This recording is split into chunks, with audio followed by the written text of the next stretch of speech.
Hey everyone, coming live here from Sheridan Studios. Got a new video. I want to talk about the upcoming 1,000 plus apartments that are going to be built in Chico, California. So that's going to affect things. And I want to break down exactly how this is how I see it affecting the market. We've got some supply and demand here real quick. But before that, I want to share with you where I'm getting my statistics. How do I know that?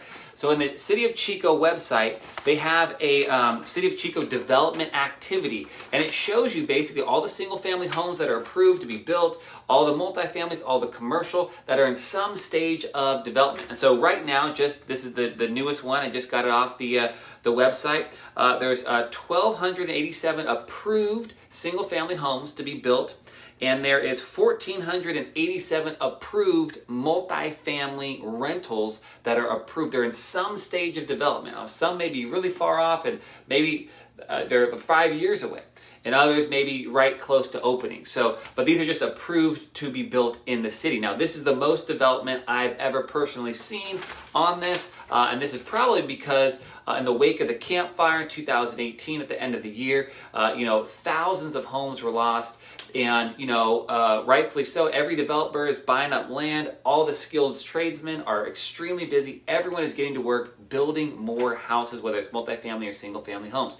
So there's a lot of supply coming because everyone is working hard to basically rebuild our community. And so this is good. I want to share with you though, because this is specifically designed for investment real estate. So what you really want to keep your eye on is the multifamily housing, because these are all rentals and these are all going to basically be competing with your rental. So what's being built? So Eaton Ranch, these are off Eaton Ranch Apartments. There's 259 units. They're currently being built. They're being framed right now. This is over off Eaton Road. Springfield Apartments, the 110 units. That's in Miriam Park. Boulevard Building Apartments, that's 170 units. Stonegate Apartments, which is on Bruce and 20th, it's approved. It might be a little ways off, but that's approved for 233 units. Skyline Apartments is almost done with phase one. That's 104 new units coming to the market. Creekside Place, 100 units. Deer Creek, or it's also called Native Oak Apartments, 98 units. That's on Bruce and 32. And then I'm working on Enclave Apartments, which is 44 brand new two-bedroom, two-bath apartments on East Avenue. Okay, that's a lot of supply. When you add that all up, you get 1,118 new apartments in some stage development that will probably hit the market at some point in time in the next year or two. So that is going to affect things. Let's look and see how that affects things. This is pretty basic. I have a supply and demand curve right here. So price is right here on the y-axis, and then the quantity is here on the x-axis. This is a demand curve right here. So as the price goes up, the demand will curve down this way. As the quantity goes up, it's going to curve down that way, and then supply is inverse to that, okay? And so where demand and supply meet is where you are going to determine your purchase price, okay? And the quantity, okay? So this is just a generalization. 2019 supply of apartments or rentals, say, was right here, okay? And we have lost a lot of supply. So when you lose supply, there's a shift towards higher on the demand curve, because there's less supply, there's a higher amount of demand, and that drives up the price. It goes this way. So now as we rebuild thousands of new apartments, where single-family homes, both, they're going to affect each other. What's going to happen is the supply curve is going to shift back down this way as new supply hits the market. Now, if demand stays constant, so if we have the same amount of population, the same amount of renters, the same amount of jobs, right, the demand is going to stay constant. Now, this can change. A major employer could come to Chico. A new tech company can start here from Chico State students or something like that. Who knows? And there could be even a greater demand for apartments. But if the demand stays constant for rentals and you add supply, it's going to shift things over here to the right, and that's going to bring the cost, the price, both for sales in your equity and for the rental price is going to go down. So what you could sell it right here at X, now after the new supply hits, you're going to only be able to sell it for Y, okay? And so this is just how the market works. But there's nuances to this. So you got to understand, so as new supply comes, it's going to lower the price. A lot of us understand, this is pretty basic stuff, this is economics 101, but it's powerful, and it's like gravity, and the laws of economics just, you can't get away from it. They just affect the market. They simply do. Now there's nuances to this, right?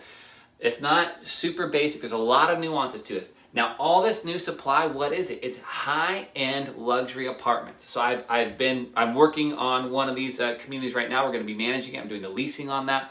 And I've seen the inside. You know, they have to have a high amount of rents. We're talking about a lot of this new supply is $1.70 a square foot, $1.60 a square foot, $1.50 a square foot, which equates to $14, $15, $16, $16.50 per two-bedroom apartment. Now, usually in Chico, we're looking at, usually that's around $1,200. So the new supply is high-end luxury. It's like $1,600. So you're going to be competing, really the competition, and this is really going to affect the people who are going for high-income renters. And these could be renters by choice who choose to rent. They can buy a house, but they choose to rent. Or it could be people who just really want a nice place to live and they're willing to pay for it. It could be, you know, sometimes the millennials or Gen Z are more transient. They're only going to be here for a couple of years or so.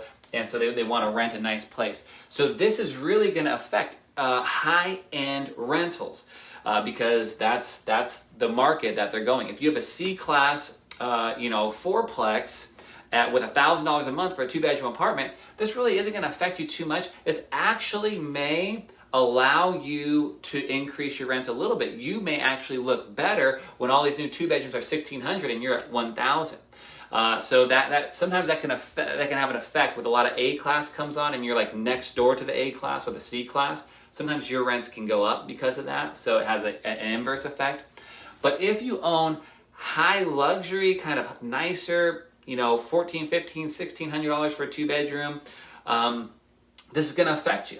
It's definitely going to affect you. So you want to look at this and see kind of where things are going, and does it make sense for you to sell now to 1031 exchange and trade into something else? Maybe you have A class, and the deal for you would be to sell at the A class and then currently then buy a C class. So say you have a 3-unit A class property and you want to sell that and trade into an 8-unit C class property in anticipation of this upcoming supply, because you're going to have stiff competition for renters in the next year. So you can see kind of where things are going, supply and demand. You can kind of plot your course, and if you want to talk more about it, let me know, and I'd be happy to converse and talk shop and pontificate with you what a good move would be. But you definitely want to pay attention to this, because this is going to happen. These apartments are being built, and you want to play your cards with a lot of prudence, right? Thought and concern for the future. So that's it.